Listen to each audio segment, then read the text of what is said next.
কিয়ামতের 10টা নিদর্শন আছে বড় বড়, তার মধ্যে একটা হচ্ছে দাব্বাতুল আরদ, জমিন থেকে ফুঁড়ে একটা প্রাণী বের হবে। আর এখন মানুষ এগুলো বিশ্বাস করবে না আমি জানি, 2 দিন পর নাসা যখন বলবে তখন বিশ্বাস করবে। কথা কি বুঝতে পারছেন? তবে প্রাণী এই পৃথিবীর নিচে আছে। রাসূল সাল্লাল্লাহু আলাইহি ওয়াসাল্লাম বলছেন 10টা আলামত না আসা পর্যন্ত কিয়ামত হবেই না। তার মধ্যে একটা হচ্ছে দাব্বাতুল আরদ, জমিন থেকে একটা প্রাণী বের হবে, এবং এই প্রাণী শুধু বেরই হবে না, মানুষের সাথে কথাবার্তা বলবে।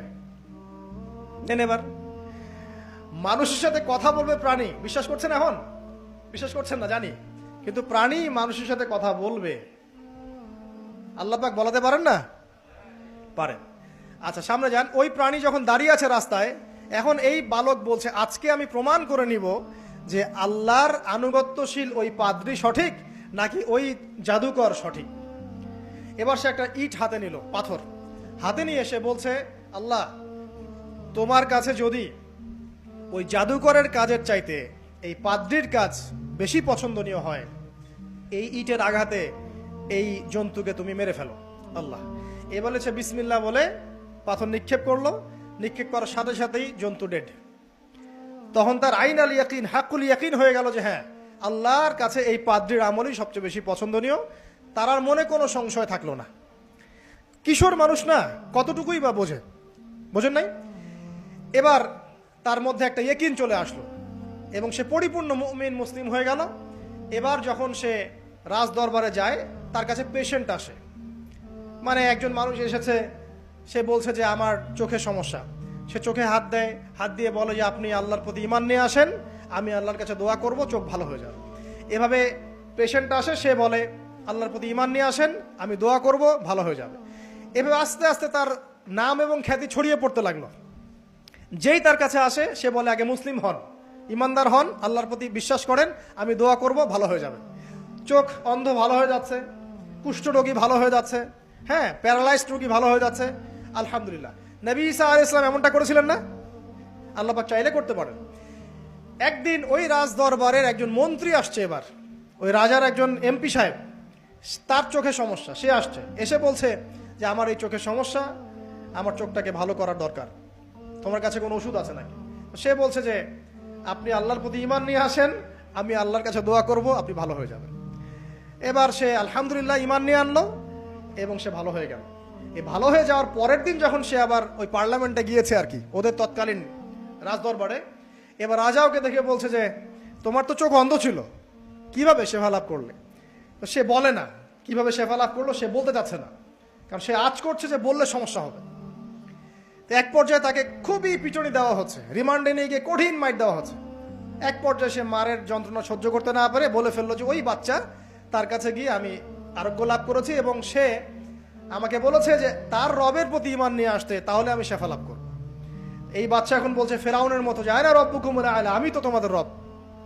নমরুদের মতো আমি তো তোমাদের রব, ঠিক আছে, আমি ছাড়া তোমাদের কে রব আছে? আমি তো জানি না যে আমি ছাড়া তোমাদের কোনো ইলাহ আছে। এবার এই লোকটাকে হত্যা করা হলো, এই এমপি সাহেবকে হত্যা করা হলো, বিকজ সে ঈমান নিয়ে আসে। এবার সেই বালককে ডেকে আনা হচ্ছে, বলা হচ্ছে বলো তুমি নাকি তোমার রবের নাম দিয়ে মানুষের ট্রিটমেন্ট করা শুরু করেছো? তখন সেই বালক বলছে হ্যাঁ, আমি এক আল্লাহর প্রতি বিশ্বাস করি এবং তার রাসূলের প্রতি বিশ্বাস করি, তার প্রেরিত আসমানি কিতাবে বিশ্বাস করি। এখন রাজা বলছে আমি ছাড়া তোমাদের কোনো ইলাহ আছে আমি তো জানি না। এই সৈন্যবাহিনী শোনো, এই বালককে ধরো, ধরে নিয়ে গিয়ে উঁচু পাহাড়ে নিয়ে যাও, ওখান থেকে ফেলে দাও। কথা বুঝতে পারছেন?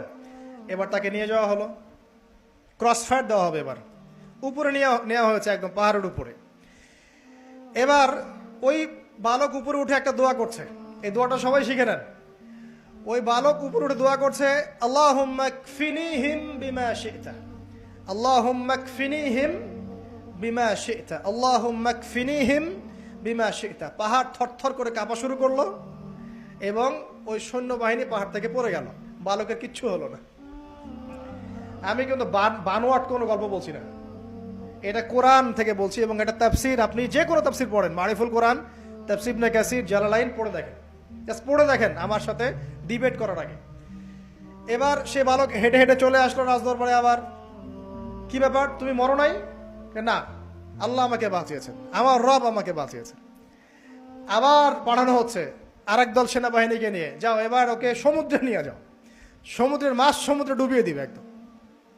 আবার সে ওখানে গিয়ে বলল আল্লাহুম্মা কফিনিহিম বিমা শি'তা, হে আল্লাহ, অর্থ হচ্ছে হে আল্লাহ আমার বিপক্ষে যারা আছে আপনি যা দিয়ে ইচ্ছা ওদের বিরুদ্ধে আমাকে সাহায্য করেন।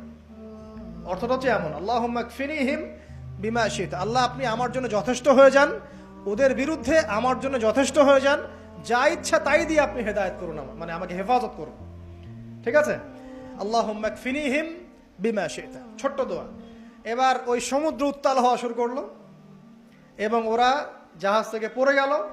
এই বাচ্চা সেফলি আবার চলে আসলো রাজদরবারে। বিশ্বাস করছেন না?